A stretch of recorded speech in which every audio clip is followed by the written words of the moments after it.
रहे हैं और आप अभी 2 लाख वोटों से जीत रहे हैं, कैसा लग रहा है आपको? बहुत अच्छा लग रहा है। मैं आपके चैनल के माध्यम से भी बांसवाड़ा डूंगरपुर की आम जनता, आम कार्यकर्ता, भारत आदिवासी पार्टी के पदाधिकारी, इंडिया अलायंस के समर्थन में आए पार्टी पदाधिकारी और हमारे यहाँ पर जो विधायक रहे हैं, कांग्रेस के विधायक हैं, घाटोल से, बांसवाड़ा से और कुशलगढ़ से, तीनों विधायकों को भी मैं धन्यवाद देना चाहूँगा। दोनों पार्टियों के पदाधिकारी जिन्होंने दिल से साथ दिया उनको धन्यवाद देना चाहूँगा। आम जनता को धन्यवाद देना चाहूँगा। आम वोटर जो दिल से मेरे लिए राजकुमार बन के काम किया, इन सभी को धन्यवाद देना चाहूँगा। ये जीत मेरे अकेले की नहीं है, ये जीत प्रत्येक कार्यकर्ता की है, हम सब की है। और मुझे खुशी इस बात की है कि लोगों ने विश्वास जताया और मैं 5 साल पूरी कोशिश करूँगा कि इस विश्वास पे, इनकी जो उम्मीदें हैं, इन उम्मीदों पे खरा उतरेंगे। और एक शानदार प्रदर्शन रहा। मैं विपक्ष के लिए कहना चाहूँगा कि आप सबके दिमाग में से ये निकाल दे कि ये लोकतंत्र है, राजतंत्र नहीं है। यह जनता की चलेगी, जनता की भावना के अनुरूप काम करेंगे तो ही चल पाएंगे। और इस बार बांसवाड़ा डूंगरपुर की जनता ने यह एहसास करा दिया। और हम हर बार कहते हैं, एक वर्ड यूज करते हैं, हमने रगड़ा निकाल दिया।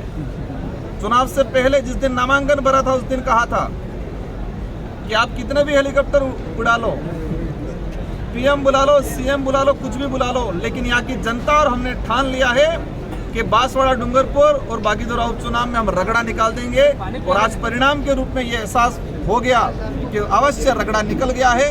और बागड़ क्षेत्र के अंदर, बिलपट्टी के क्षेत्र के अंदर ये बात करें तो राजनीतिक शुद्धिकरण का काम हो गया है इस बार। महेंद्र जी सिंह मालवीय ने कहा था, ना आप चलेगा ना बाप चलेगा और इनको उखाड़ फेंकेंगे। अब आपका क्या कहना है? देखो, मालवीय जी के लिए मैं, जो उम्र में मेरे से बड़े हैं, मेरे परिवार में सिखाया है कि उम्रदराज लोगों का मान सम्मान करना चाहिए।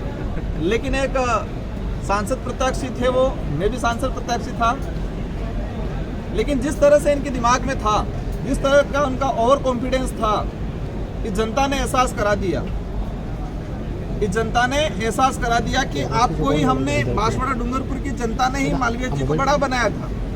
और उसी जनता को उन्होंने सौगंध खिलाए थे, इसी जनता को उन्होंने कई प्रकार से बांधा था। और वही जनता ने उनको एहसास करा दिया कि हमारी वजह से ही आपको आगे बढ़ाया था और हम ही आज आपको वापस घर पे बिठाएंगे।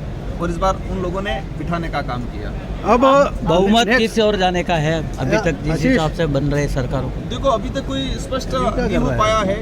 कोई ये नहीं कह सकता अभी इस टाइम में कि ना एनडीए की बने या ना इंडिया गठबंधन की बने। स्थिति 1 घंटे पर बाद क्लियर होगी।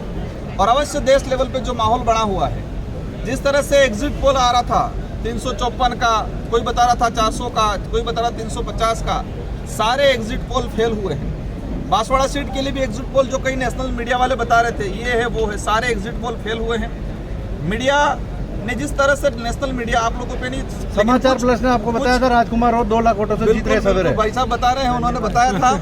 और अवश्य देश लेवल की मीडिया की अगर बात करें, मीडिया ने जिस तरह से बढ़ चढ़ के देश की जनता को गुमराह करने का काम किया है और ये परिणाम जो आया है, काफ़ी डिफरेंस आया है। और अवश्य जो स्थिति बन रही है, इंडिया गठबंधन की सरकार बनने की पूरी संभावना है। अब आपने वालों विधायक सीट खाली हो जाएगी, उस पर इसको नया देखो, हमारी व्यवस्था है। आपने जोरदार सवाल पूछ लिया। हमारे विधानसभा लोग ही, विधानसभा क्षेत्र की जनता ही टिकट देगी। वहाँ पर मैं या कोई हाईकमान टिकट नहीं देगा, उस क्षेत्र की जनता टिकट दे देगी और अवश्य वो चुनाव हम भारी बहुमत से जीतेंगे। क्या आपको लग रहा था कि आरक्षण को मामले को लेकर मोदी सरकार को चेंज करने वाले, उसको माहौल बना क्या है इस बार? बिल्कुल इस बार बना। भाजपा के कई मंत्रियों के द्वारा, केंद्र में मंत्री रहे थे, उनके द्वारा कहा गया था कि हम 400 पार लाएंगे, ये खत्म कर देंगे, संविधान खत्म कर देंगे, आरक्षण खत्म कर देंगे।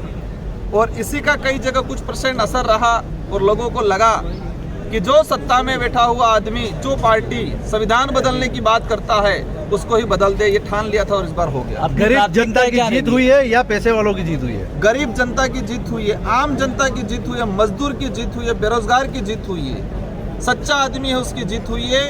तानाशाही और बलशाली लोग जो थे, दनबसे थे, उनकी हार हुई।